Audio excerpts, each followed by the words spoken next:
Kerkük'te bir Türkmen aile mahkeme kararıyla geri aldığı arazisi nedeniyle tehdit ve saldırılara maruz kaldı. Sahte belgelerle yıllar önce gasp edilen arazi için 2016 yılında yargıya başvuran aile, 7 yıl süren hukuki sürecin ardından 2023 yılında mahkemeden lehine kesin karar aldı. Ancak mahkeme kararına rağmen saldırılar sona ermedi. Görmüş olduğunuz bu arkamda bir Türkmen ailenin baba mirası olan evi. Tabii ki dolandırıcılar tarafından sahte belgelerle 2016'da elde edilmişti. Ama Türkmen aile mahkeme açtıktan sonra o mahkemeyi kazanmıştı. Mahkemeden sonra dolandırıcılar bununla kalmadı. Türkmen aileni tehdit etmeye başladı. Tapu almasına rağmen tehditle de kalmadı. Yaklaşık 2 gün önce o kişiler yine tehditten başka gelip evi bildozerlarla dağıttı. Aile araziyi gasp eden kişilerin tehditlerini sürdürdüğünü belirtti. Ev sahibi mühendis Riyaz Cuma bu olayın 2016 yılına dayandığını belirtti. Ben bir Türkmen vatandaşıyım burada. Benim 7 yıl 2016'dan başladı. Bizim muayenatımızdan geldiler meçhuller, kimseler, isabalar, teröristler geldi dediler bu dam bizimdi, yer bizimdi, dam bizimdi.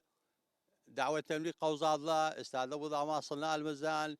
Tehdit ettiler o zaman ben tehdit ederken davet inaldık ettim. Davavi mahkeme bizimle yerdi, uğraştı, 7 yıl. 7 yıldan sonra biz sahav olduk bu zaman karar mahkemeyden. Evvelen bizimdi de bu yer.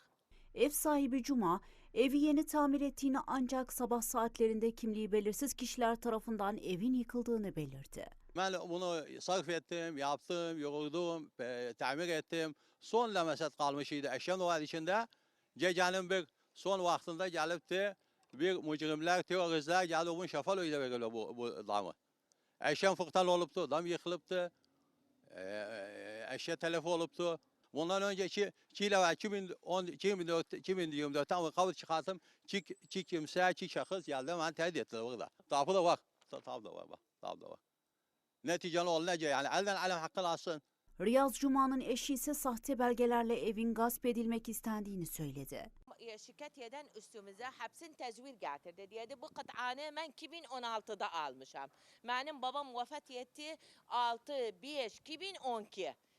Getirdiler bir madbata sekan muzavvar Vahid Hüzeyren'den ala esas babam 2011-16'da yaşırdı Vahid Hüzeyren'de. Bir madbata sekan da 2017'de aynen Vahid Hüzeyren'de yaşırdı. Sonra getirdiler bu temviniye muzavvar babam Rahimava'daydı. Babam da hayatında Rahimava'da yaşamayıptı. Biz Arafa'da yaşadık, Arafa'daydı. Benim yanımdaydı.